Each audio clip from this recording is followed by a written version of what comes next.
Well, as I said before, Labor is forging ahead with its desperate attempt to reach climate targets on renewables only. Despite multiple warnings, our energy transition is happening back to front.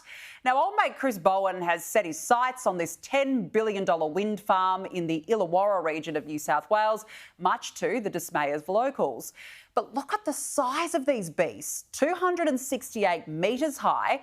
So as you can see there, it's taller than the Harbour Bridge, taller than the pyramids of Giza, and when you compare it to the Eiffel Tower at 330 metres, only about 62 metres separate the two. And Bowen wants a whole wind farm of these monstrosities. No wonder locals are up in arms. Now, as we mentioned earlier, the Coalition has vowed to scrap the project if elected and is taking a different tack. I asked Nationals leader David Littleproud about their plans.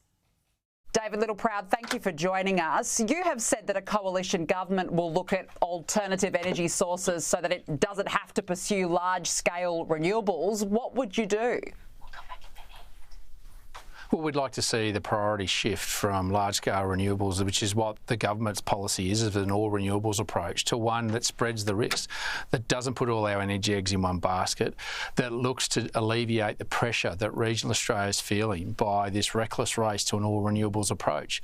And so that's about using some common sense and slowly transitioning some of our coal-fired power assets across to nuclear power plants with gas and carbon capture storage in the right place, but putting renewables on an environment it can't destroy. We're tearing up prime agricultural land, tearing up your food security and driving up food prices because we're losing our land in regional areas, not just with the transmission lines, but with the turbines and the panels. So let's think differently and can we piggyback off what some of the states are doing and providing some support for households and businesses in metropolitan areas and urban areas with batteries rather than actually having to tear up our landscape. That's the common sense solution that I think we should have a discussion about in a mature way to make sure that regional Australia doesn't have to bear all the brunt of this all this renewables approach. Yeah, and I've got to say, David, it's been very all quiet from the environmentalists and the Greens who usually go into bat for marine life. Considering the damage that an offshore wind farm, for example, in the Illawarra would do, including to the landscape, we've heard nothing at all from the usual suspects here. Well, you never do, whether it's offshore or it's onshore.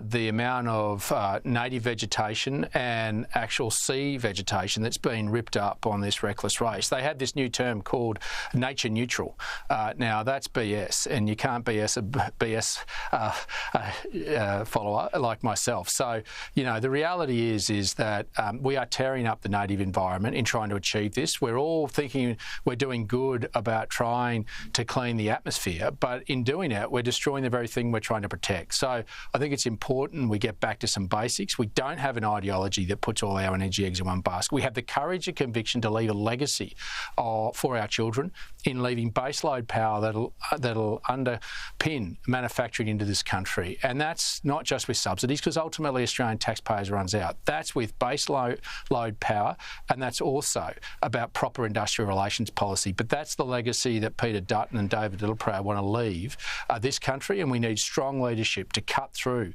what this government is proposing, but the burden that regional Australia is bearing in this ideological race, rather than understanding some common sense and the practical reality, not only what's being burnt out of people's wallets in this cost, but also what's being torn up in our livelihoods and our way of life in regional Australia.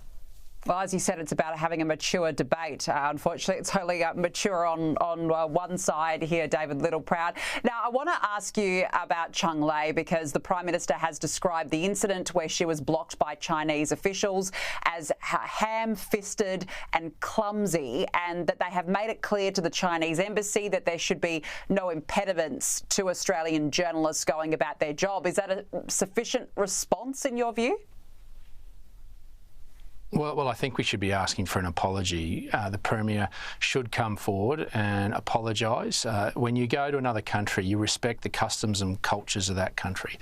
And the actions that his officials undertook yesterday are not appropriate under our customs and culture.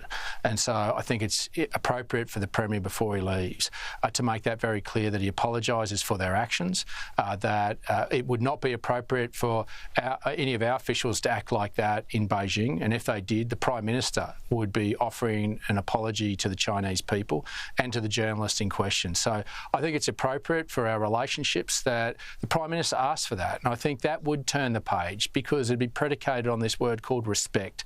And that's how you have better dialogue. That's how you get better outcomes between two countries, is if there's respect.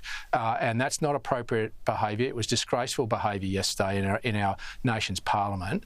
And so I just think that if you come and disrespect a country's culture and their customs in the way that it was done yesterday, then you're owed an apology. And I think the journalist in question deserves that apology as well.